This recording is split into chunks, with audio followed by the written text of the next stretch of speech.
unabashed, the most unpredictable, becomes a headline, the most volatile, outrageous behavior, unsubstantiated narratives, a battle of personalities. Welcome to Grand Tamasha. I'm your host, Milan Vaishnav of the Carnegie Endowment for International Peace. In the wake of her mother's untimely death, a young woman from Bangalore, born into a life of privilege, drops everything and travels to the opposite end of India, to the state of Jammu and Kashmir, to search for a long-lost figure from her childhood, an enigmatic Kashmiri man named Bashir Ahmed. What follows is a tale of romance, intrigue, conflict, politics, self-discovery, and tragedy. Readers will find this and much, much more in the best-selling novel The Far Field, written by the author Madhuri Vijay. Madhuri was born and raised in Bangalore, and The Far Field is her first book, and it's been racking up awards and rave reviews left and right. The book won the 2019 JCB Prize for Literature, one of India's most prestigious literary awards. The Washington Post book critic Ron Charles says that The Far Field offers something essential, a chance to glimpse the lives of distant people captured in prose gorgeous enough to make them indelible, and honest enough to make them real. Joining me today to talk about her book is Madhuri Vijay, who joins us on the phone from Hawaii. Madhuri, thanks for coming on the show.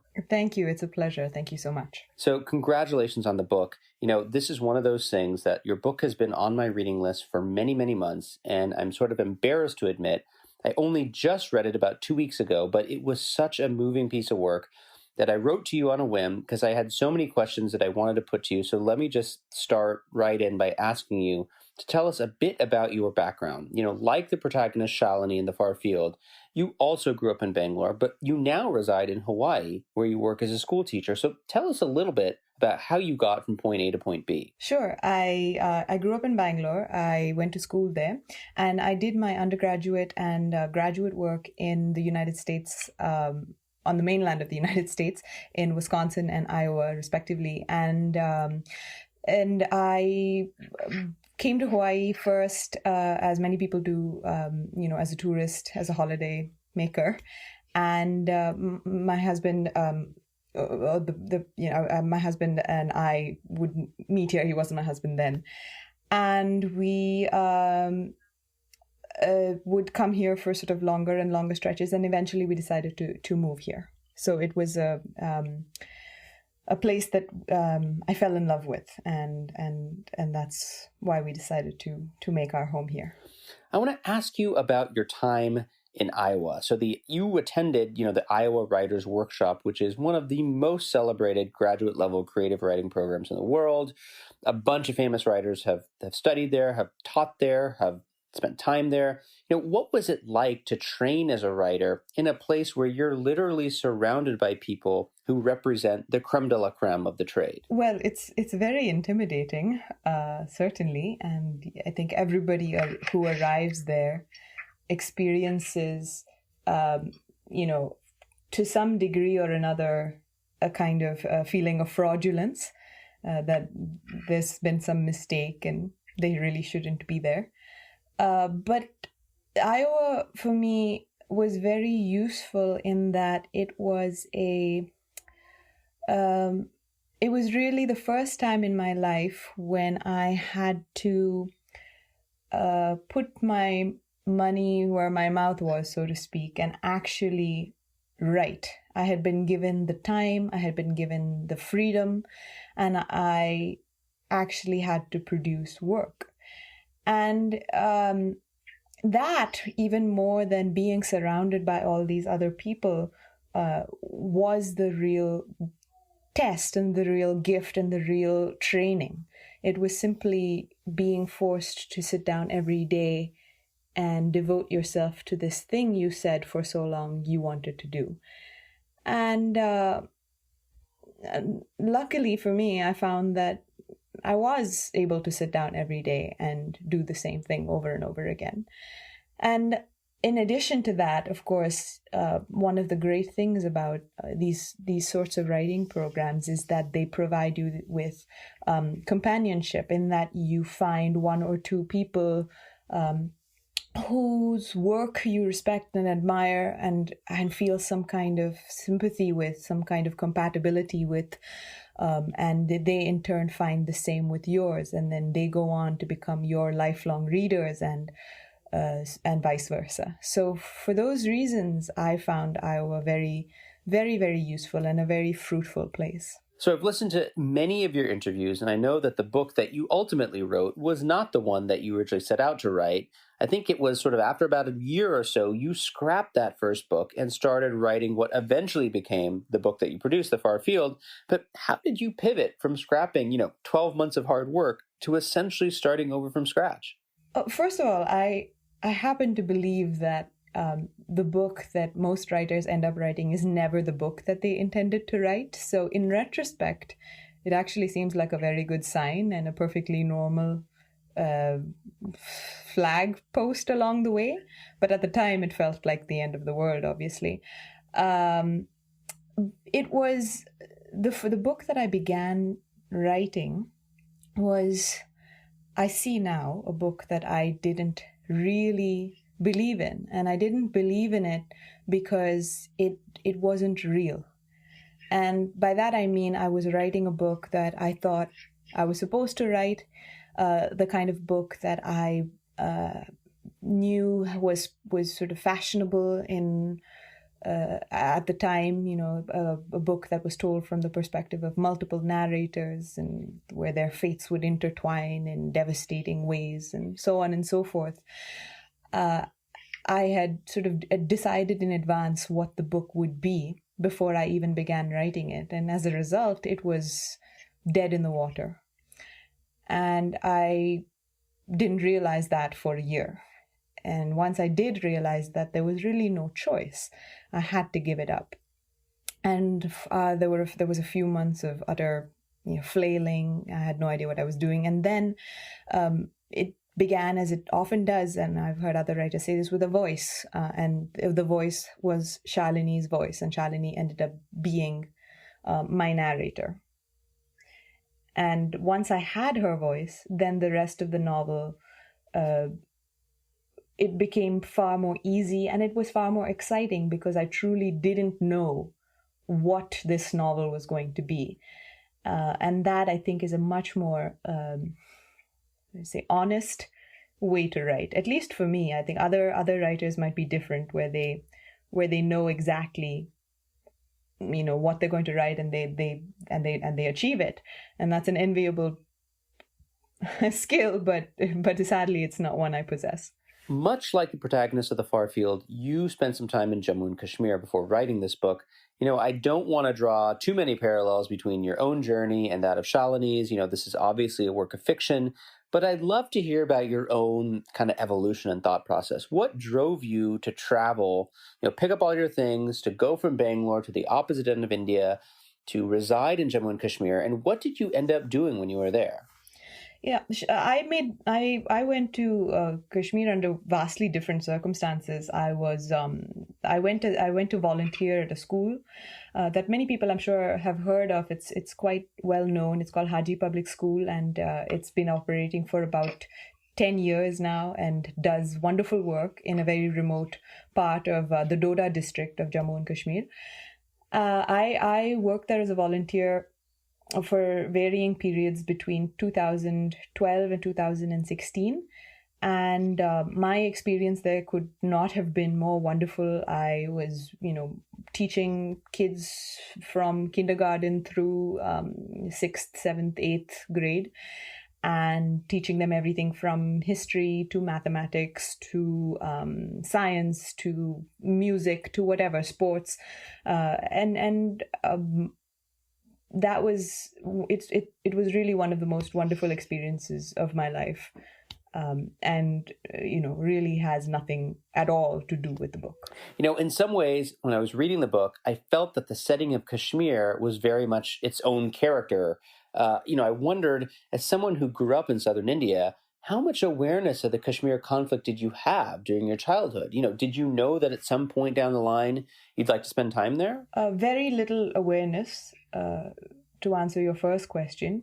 And I didn't know. The decision to go there was not one that I had been thinking about in advance. While I was growing up, I was born towards the end of the 80s and, grew up in the 90s. And of course, the 90s were the time in Kashmir when the conflict was at its most violent. because that was when, the sort of armed insurgency was at its peak. And I can honestly say, speaking for myself and my peers, that we didn't really hear much about it. It didn't figure very largely in our consciousness. And this at some point came to seem to me like a sort of an amazing, in the real sense of the word amazing, an amazing thing, because it is such a catastrophic event. I remember being shocked by 9/11 and thinking about 9/11 far more than I ever thought about Kashmir. And I could say that, this led me to want to write the book about the book, but I think that would be a fairly simplistic line to draw, and not true, because no novel is written, for just one reason. It's not, I was inspired to write this novel because ABC. The factors that led me to want to write the novel, or to write the novel, were myriad and sort of and muddled and very, very private. But certainly somewhere in this mix was this notion that somehow I had managed to grow up in the same country as one of the most violent, bloody, intractable conflicts in the world, and yet have been entirely untouched. And people that I grew up with in the same period agree. I've asked them about it. I asked them, what did you know growing up? And they said very little. We never thought about it. I asked adults, people who were adults when I was a child, and they didn't think about it too. So, it is the same. It's a pretty simple fact that distance breeds not indifference, but a kind of unreality. The closer something is to your doorstep, the more you think about it. And Kashmir was very, very, very far away from our doorstep. The protagonist of the book is a young woman named Shalini. She is somewhat naive. She comes from a privileged background. She's also, I think you could say rudderless or directionless in her professional life. Sometime in her 20s, after college, she decides to go north in search of this man from her childhood named Bashir Ahmed. He was a Kashmiri salesman who used to come to their home. He developed this kind of odd relationship with both Shalini and her mother. Tell us a bit about their connection. Why is she moved after all of these years to go try to track him down in Kashmir? Shalini and her mother had a very odd relationship, and that was largely due to the woman that Shalini's mother was. She was a very depressed, lonely person who, like so many people, whose mind and capabilities far exceeded the life that she had been doled out. And so you have this middle-class housewife who really should have been doing wild and extraordinary things. And she allows Shalini to become a kind of de facto witness to her disintegration.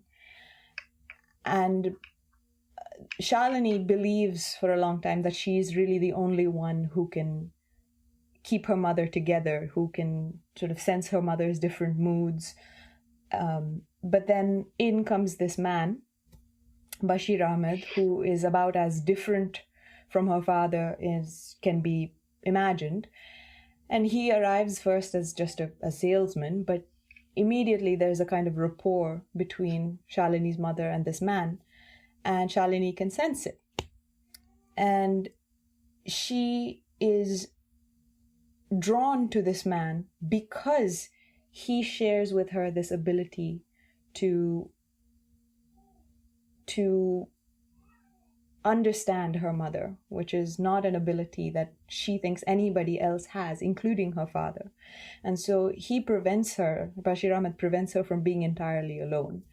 And I think that is the impulse that sends her off after her mother dies, is that she finally remembers, or she remembers, because Bashir Ahmed has been gone for a long time from their home, that there was one other person who used to feel what she felt. And I don't think it's a very smart impulse. I don't think it was a very logical impulse, but I also don't think she was thinking logically at the time. I certainly don't think that the trip that she decides to make to Kashmir in search of him is a very rational one, but it is propelled by this sense that he alone will be able to understand, and he alone will be able to make sense of it for her. I want to ask you specifically about the character of Shalini. You said in an interview with Mint Lounge that the importance of Shalini, being a solo female traveler across India, cannot be overstated. So I'm wondering, in your mind, what is the significance of writing a novel about a young Indian woman who goes on this epic journey on her own? I think it's incredibly important. I think if Shalini had been a man, to do a pretty simple thought experiment, people wouldn't have noticed her in the way that they notice her because she's a woman. They wouldn't have directed her to the people to whom they direct her.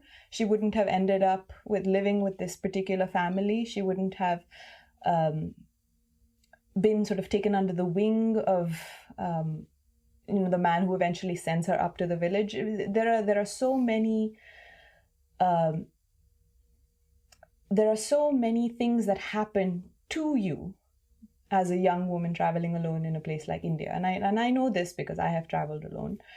The other thing that I was quite recently thinking about, once I knew we were going to talk about this, is that what happens when you're a young woman traveling alone is that people, when they look at you, they tend to make you into whatever they think they want, if that makes sense. I think when people look at Shalini, they sort of cast their own desires onto her. They make her into whatever they want. They make her into a surrogate daughter. They make her into a friend. They make her into a sort of symbol of progress and modernity. So, for example, Muhammad Deen, who is the sort of the sarpanch of the village, he decides that she's going to stay and she's going to teach and she's going to be a sort of symbol of development. And he strong arms her essentially into doing this. Of course, she wants to do it and she's got very sort of private longings about the whole thing. But certainly he molds her into whatever he thinks she is, as does Riaz, as does Amina, as does Abdul Latif, as does Zoya. Everybody sees in her what they want to see. And I think there is something very, very strong about a young woman alone that invites such molding. And I don't know what it is. I really don't know what it is, but I know that it exists. So eventually Shalini, she succeeds in tracking down the family of Bashir Ahmed. I'm not going to reveal what happens next. I want listeners to actually read the book. But, she moves in with Ahmed's family, and she briefly even entertains this kind of crazy idea of settling down and working as a school teacher in this small village.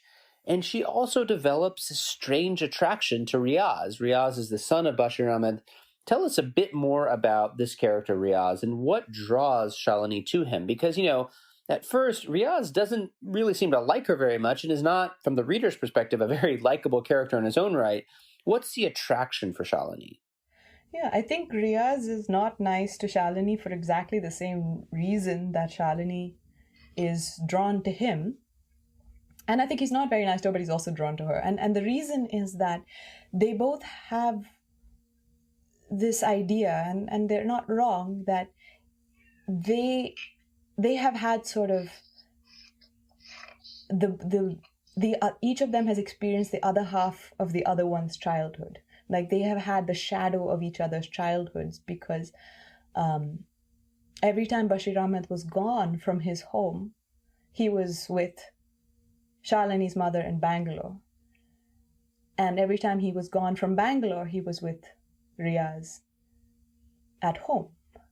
And so Shalini realizes that her best memories of childhood were, in all likelihood, the times that were least wonderful for Riaz, because his father wasn't with him, and vice versa.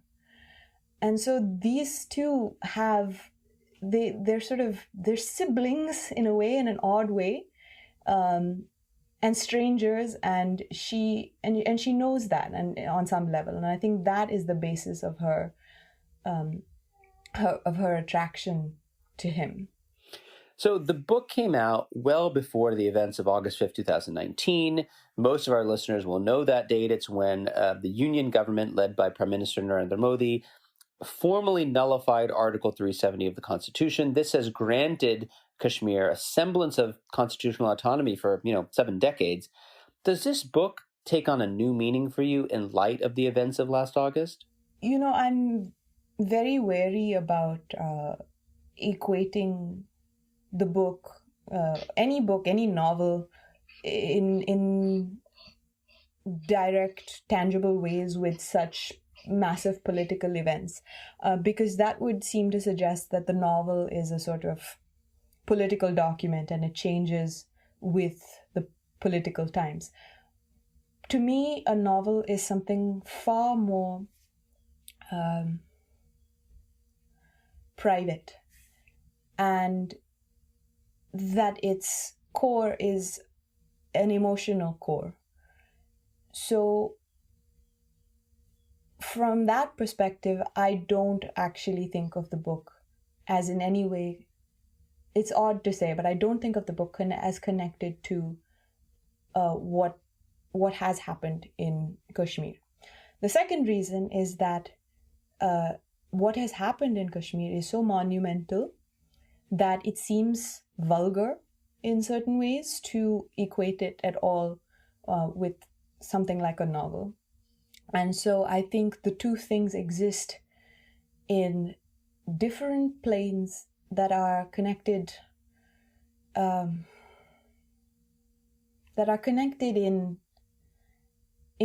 somewhat incomprehensible ways. But to simply answer your question, no, I don't think of the novel as different in any way, simply because I never thought of the novel as merely to do with Kashmir. So, I think that's fair enough. But, one of the characters of the book, in a sense, is the Indian Army. Its presence is there throughout in many places, not just the Army as an institution, but also individual soldiers, officers in the Army. When you decided to incorporate the Army as a character, even if you're a novelist, surely that's a sensitive subject. It's a contested role the Army plays from many sides. I'm wondering if you could tell us a bit about your approach to writing about the Army. How did you tackle that subject? You're going to think I'm being evasive here, but I think writing about any human being is a sensitive subject. And I don't mean to sound pat, and I don't mean to be dismissive. I understand your question. But to me, the problem is always an artistic problem and not a political problem. And so the people that I write about are not just representatives of an institution, they're people. And I tend to think of their behavior in terms of very human impulses, such as masculinity and humiliation and loneliness and longing and embarrassment and those are the kinds of impulses and motivators that propel all the characters in the novel. So whether or not a particular character, belongs to some larger group, to me is relevant only in that it affects that person's thinking and psychology.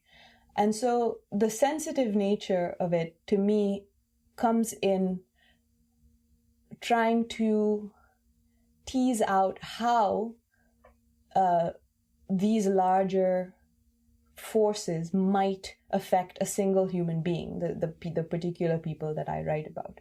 But that is a challenge with any of the characters, not just with the ones that wear a uniform. I want to cut to the present day in your life in Hawaii. You wrote a short piece for El India in which you talk about the similarities between Jammu and Kashmir on the one hand and Hawaii on the other.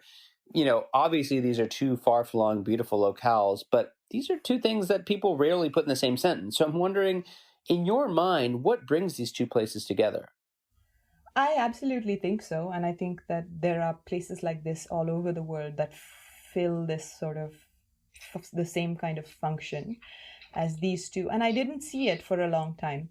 But, well, to begin with, they're both absurdly beautiful places, physically beautiful, I mean, and their physical beauty is kind of the stuff of myth. They're both tourist locations. They depend on tourism. They're both very militarily important. They're both they're both the locales for multiple films, and they're both contested. And people realize this less about Hawaii than they do about Kashmir, because there hasn't been an insurgency here. But the legality of possession of Kashmir is still very much an open question in the minds of many people. And it's interesting that the constitutional rights granted to Kashmir were abrogated last year, because the one difference that I knew existed between Hawaii and Kashmir up until that time was that outsiders in Kashmir are not allowed to buy land, and outsiders in Hawaii are. And it seems very much that in Kashmir, you know, those remaining few differences are being eradicated. And it will be interesting to see what happens, and terrifying to see what happens in that case.